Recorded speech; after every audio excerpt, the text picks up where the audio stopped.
Hi! Do your shoulders hurt? Do you have restriction in your chest?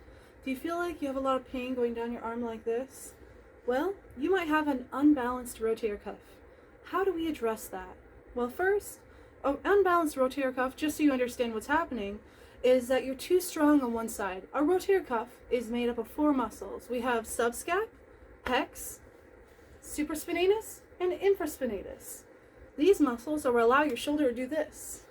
Now, if you can't do that, and you have pain or restriction in the chest and the shoulder, especially along here and going down, often it comes from that imbalance. That one side is too strong. Usually the front, usually the pec and the subscap motions where you grip and lift, you're good. You can't reach up. You have no strength here, you have no strength here, you have no strength here.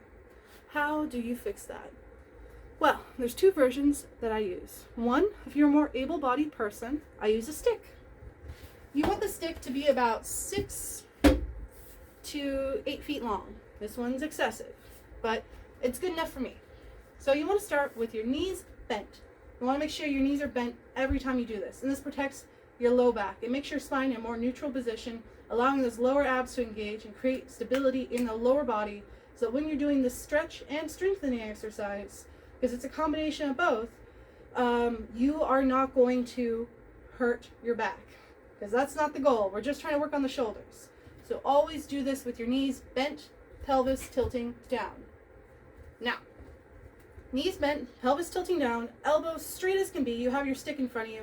You want to go exactly hip width apart, and you go straight up. You go 1, 2 at the top, and then you drop back down.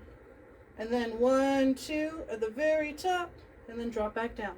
You want to do about 5 or 6 of these. Good. Now you've done the warm-up. I only did 3 because I'm warmed up. But if you're doing this at home, do 5 or 6. Once you're warmed up, now you go wider stance. Now you can go really wide for your first time, and you can go closer together if you're more experienced. I'm more experienced. Do not be ashamed to go a little wider your first time. So again, knees bent, and you go all the way around. Now don't say you can do this, can't do this. I've torn both my rotator cuffs. I've been in severe accidents with my shoulders. And this is what brought my pain levels way down and brought a lot more stability to my back and shoulders. So, you're gonna either go wider stance, go all the way around, and you wanna go over the head and back. Now if you feel restriction here and it's too much, we have another variation. But if you can do this version, you wanna do this just as often as you can, as much as it is comfortable. If it's painful, of course don't do it. It should be only uncomfortable to a certain degree. Now the variation for people who have, say, more restricted shoulders, or that's too painful of an exercise to do in the beginning, I give them a rope or a pillowcase or a towel, something that's flexible, but this one you have to keep your posture better. See, the rigidity of the stick forces you to keep better posture and keeps you isolating those specific muscles. So you have to keep your elbows straight. That's a big compensation a lot of people do. I highly recommend doing this in front of a mirror or a video camera so you can watch yourself and make sure that you're not bending your elbows or twisting your body to compensate.